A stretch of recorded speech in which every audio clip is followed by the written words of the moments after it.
morning! Maraming salamat po, lalong-lalo na po sa mga nakakapanood ng video ito. Maraming salamat po dahil binigyan mo ng pagkakataon ng sarili mo para tingnan ang napakagandang opportunity. Dalawa lang po pag-uusapan mo natin. Una, pag-uusapan mo natin magandang produkto. Pangalawa, pag-uusapan natin magandang negosyo. Pero siguro mas maganda pag-uusapan muna natin yung magandang produkto. Dahil naniniwala po ako, pag maganda ang produkto, maganda ang negosyo. Pag maganda ang negosyo, maganda ang produkto. Ang maganda po dito sa product na pag-uusapan natin, ang involved health. Kung tatanungin ko po kayo, maganda bang negosyong health? Kung iisipin mo, magandang negosyong health. Pero at the back of your mind, hindi ka sigurado kung magandang health. Sige, tingnan natin. Kung tatanungin ko po kayo, importante ba sa tao ang health? O sobrang importante? Alam mo kung bakit ko tinanong yan? Simple. Pag tinanggal ko ang tao, may health. Pag tinanggal ko naman ang health, may tao. Ngayon uulitin ko, importante ba sa tao ang health? O sobrang importante? Kung sobrang importante sa tao ang health, anong ibig sabihin? Nagiging importante na rin sa tao ang business mo. Dahil ang business mo, health. Since tao po pag-uusapan mo natin, naniniwala po ba kayo na ang tao may katawan? Oo naman. Kung tatanungin ko po kayo, importante ba sa tao ang katawan o sobrang importante? Kung sobrang importante sa tao ang katawan, what if mapabayaan ng tao ang katawan? So ano nangyayari? Nagkakasakit. Pag nagkakasakit ang tao, anong ginagawa? Nagpapadoktor, nagpapacheck up, nagpapagamot. Kung nagpapagamot ang tao, anong binibilis? Siyempre, gamot. Ang gamot, gastos hindi. Siyempre, gastos. Pag hindi mo ginasusan, anong mangyayari sa sakit? Siyempre, lalala. Pag lumala ang sakit, anong mangyayari sa katawan? Siyempre, manghihina. Pag nanghina ang katawan, akala ng iba, katawan lang ang nagkakaproblema. Pero hindi na alam, apektado ang trabaho. Pag apektado ang trabaho, apektado ang kita. Pag apektado ang kita, ang pinaka-naapektuhan sa lahat, yung pamilya. Ang pinakamalupit na naapektuhan pa sa tao, yung pangarap mo. Sabi daw nila, madali raw kitain ng pera pag masipag at matyaga. Opo, tama po. Madaling kitain ng pera basta masipag, matyaga. Pero ito naman sasabihin ko sa'yo, the moment na magkasakit ka, madali rin ubusin ng sakit ang pera mo.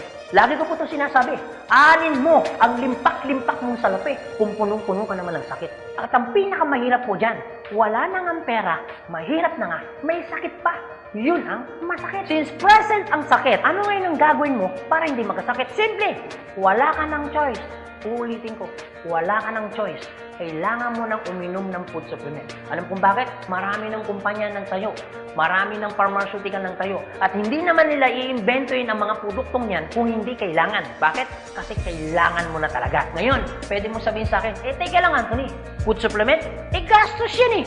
Opo, gastos nga ang food supplement. Pero ito naman sasabihin ko sa'yo, di bali nang gumastos ako, at least healthy naman ako. Bakit? Pag nakakasakit ka ba, ano bang ininom mo? Di ba gamot? O tanong, gastos hindi. Di ba gastos? Kung ikaw tatanungin ko, anong gusto mo? Gumagastos ka na healthy ka? O gumagastos ka, may sakit ka? Parehas na gastos. Ang malupit po niyan, every time na gumagastos ka, may sakit ka pa. Komportable ang katawan? Siyempre hindi. Sabihin na natin gumagastos ka dito, at least healthy ka naman. Ang pinakamaganda sa lahat, bukod sa healthy ka na, business mo pa. Dahil business mo pa, kumikita ka pa. Ang pinakamaganda sa lahat, bukod sa healthy ka na, kumikita ka pa.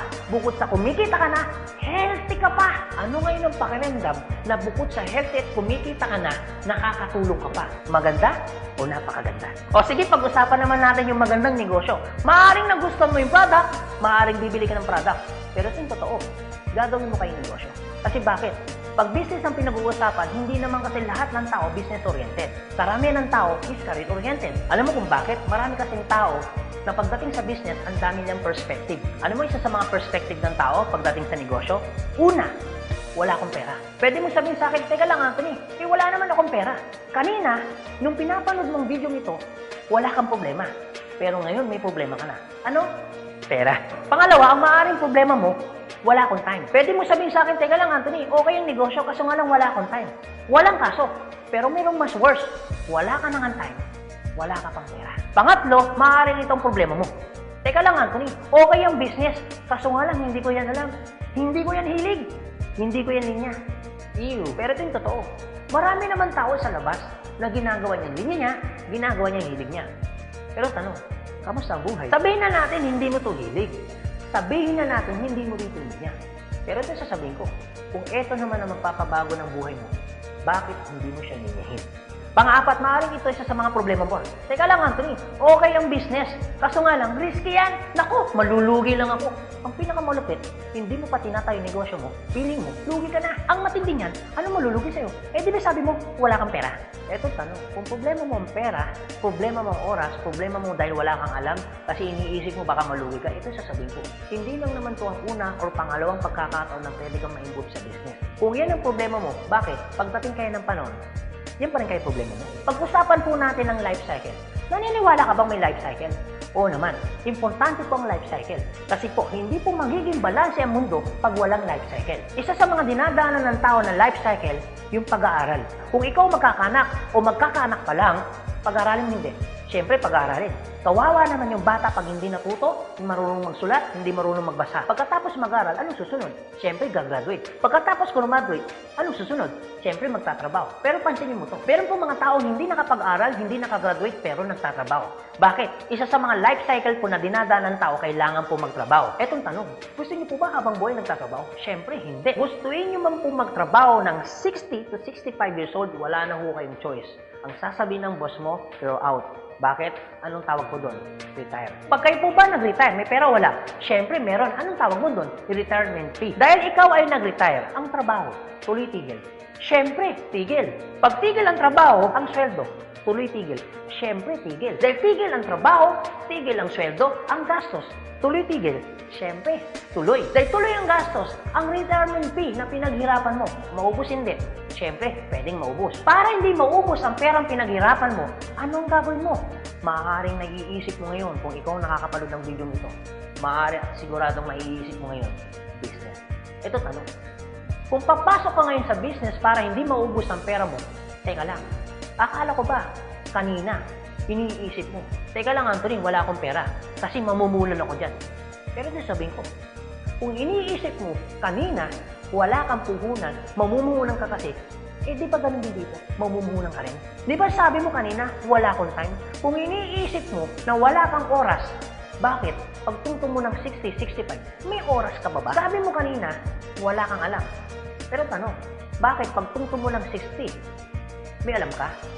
Buong buhay mo nagtrabaho, hindi nag-business. Dahil wala kang alam sa business, anong mangyayari sa pera mo? Siyempre, mauubos.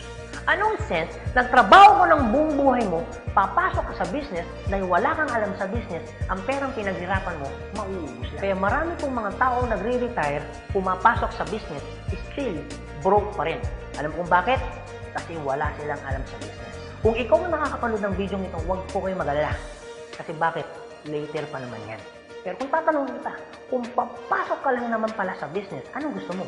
Ngayon o later? Alam mo kung bakit ngayon? Simple. Pag ngayon mo ba inaral ang business, ngayon ka nag-decision mag-business, ngayon mo ginawa ang business, ngayon mo matututunan? Yes. Ngayon ka rin kikita? Yes. Pero pag later ka nag-decision mag-business, later mo ginawa ang mag-business, later kang pumasok mag-business, later mo inaral ang business, later mo matututunan? Yes. Later ka rin kikita? Yes. Kung papasok ka sa business, anong gusto mo? Ngayon o later? O sige Anthony, nagustuhan ko yung magandang negosyo, nagustuhan ko rin yung magandang produkto. Pero ito tanong, paano ko siya umpisan? Anong gagawin ko? Paano ako magiging membro ng AIM Global? Ganito po kasi yan. Una po, kailangan nyo pong bumili ng global package. Tanong, magkano naman ang global package? Ang global package po ay 7,980 pesos. Pero teka lang Anthony, mukhang yata ang laki. Opo, malaki po siya kung gastos.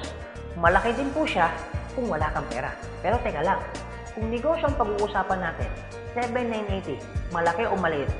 Alam niyo po, sobrang liit lang po yan. Maaari pong malaki po ang 7,980 pesos kung hindi mo makikita yung value ng pera mo.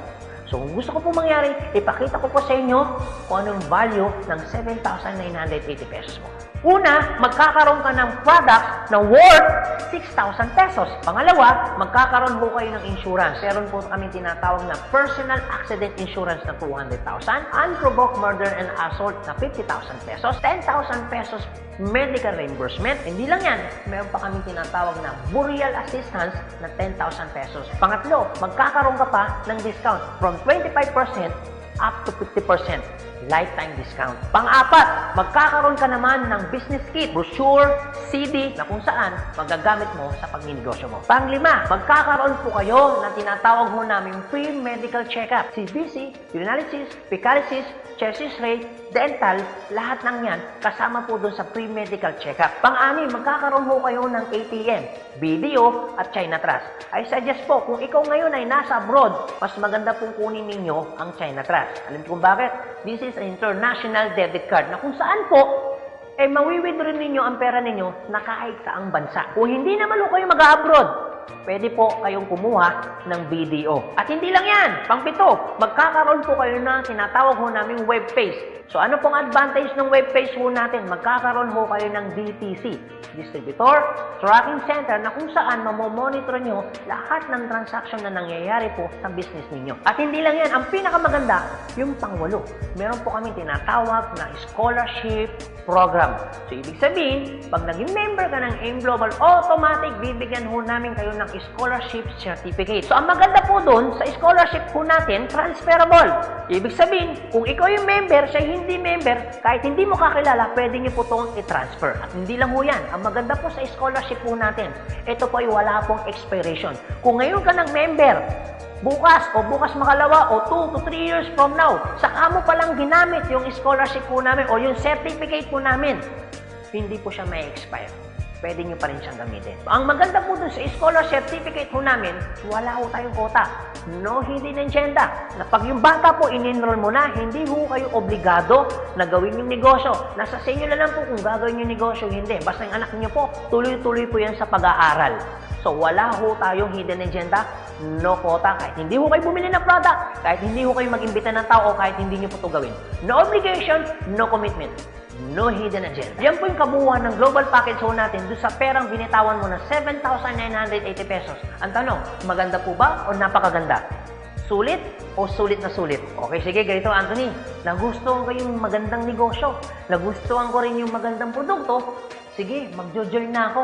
Eto tanong, kung ako pa papasok na ngayon, gagawin ko na yung negosyo, paano naman ako kikita? Ganito po yan. Una, kikita po kayo sa tinatawag naming retailing. Sa retailing naman po, from 25% up to 50%, kikita ka. Kung hilig mong magbenta, aba, bagay na bagay ka dito. Kung hindi ka naman mahilig magbenta, wala din pong kaso. Pangalawa, eto po maganda. Meron po kami tinatawag na binary income. Sa binary income, dalawa pwede nyo pong pagkakitaan. Una, pwede ko kayong kumita sa tinatawag namin direct referral bonus. Magkano direct referral bonus? 500 pesos. At pangalawa, pwede naman kayo kumita sa tinatawag namin match sales bonus o madalas ang tawag ho namin dyan, pairing bonus. Magkano naman ang pairing bonus? 1,500 pesos. O sige Anthony, mukhang maganda yung binary income na yan. Paano ka pa kikitain yung direct referral bonus na 500 at paano ka naman kikitain yung pairing bonus na 1,500? Okay, ganito po yan. Pag sinabi pong binary, dalawa po yan. It's either ilalagay mo sa kanan o ilalagay mo sa kaliwa. Ang trabaho mo, mag-imbita. Pag ikaw ngayon nag-imbita, at yung inimbita mo ay bumili ng global package, sabi na natin, dalawa yung inimbitahan mo. Yung isa, inimbitahan mo, nilagay mo sa kanan. Yung isa naman, inimbitahan mo, nilagay mo naman sa kaliwa. Pagbili ni A, automatic, meron kang tinatawag na direct referral. Pagbili naman ni B, automatic, may kikitain ka naman na direct referral ng 500 pesos. At hindi lang yan, meron ka pang bonus. Pag may pumasok sa kanan mo at may pumasok sa kaliwa mo, automatic, magpipair po siya. Magkano pong pairing bonus? 1,500 pesos. Basta ang usapan po, every time may papasok sa kaliwa, every time may papasok sa kanan, automatic po, pairing 1,500. Sa tingin mo ba, si A, meron din bang kaliwa? Meron din kanan? Si B, meron din bang kaliwa? Meron din bang kanan? Sa tingin mo ba, ikaw pa ba ang nag-imbita dun sa inimbita ni A and B? Siyempre, hindi na. Eto maganda. Sa labas, no work, no pay. Pero sa amin, yung taong dilala ni A at ni B, automatic, kikita ka pa rin ng pairing bonus. Magkano pairing bonus? 1,500 pesos. Ibig sabihin, dalawa yung pumasok. Magkano po yun? So, ibig sabihin, kikita ka ng 3,000 pesos. No work, pero with pay. Sa tingin niyo po, pagdating po ng panahon, yung grupo po ni A, dadami? Yung grupo naman ni B, dadami? Oo naman. So tanong, may iwasan bang lumaki? Siyempre, hindi. Eh what if, Anthony, may pumasok isa? may pumasok isa, araw-araw. Anong ibig sabihin po niyan? Di ibig sabihin, araw-araw po, kikita ka ng 1.5. Paano kung kay Anthony? Dahil lumalaki po ang grupo, paano kung may pumasok 10 dito? Paano kung may pumasok dito 10 dito? Anong ibig sabihin yan? Di 10 po ng 1.5. So, magkano yung 10 ng 1.5? Di 15,000. Paano kung araw-araw yan? Di ang ibig sabihin po yan, araw-araw po yan, 15,000, 15,000. Tuloy-tuloy po yan. Ang pinakamaganda niyan, yung 15,000 po ba? Malaki maliit? Siyempre, malaki. Pero hindi lang ho yan. You have opportunity para kumita ng 24,000 pesos per day. Alam ko medyo nag-iisip ka. Maaaring iniisip mo na hindi ka kikita. Pero maaaring iniisip mo rin na kikita ka. Pero kung mag-isip ka ng hindi ka kikita, kung mag-iisip ka ng kikita ka, para saan ginawa mo? Nag-isip ka pa rin. Pero kung mag-iisip ka lang naman, mas maganda lang pong nag-iisip ka, nakikita ka, kaysa naman nag-iisip na hindi ka kikita. Ito po masasabi ko sa inyo. Kung gusto mo ng pagbabago sa buhay, dapat may baguhin ka. Pero pag wala kang binago, walang mababago. Ang tanong, gusto mo ba ng pagbabago sa buhay? Siyempre, oo. Ang tanong, kailan mo uumpisahan ng pagbabago? So guys, maraming salamat po sa inyong lahat. God bless, and to God be the glory. See you at the top. Thank you.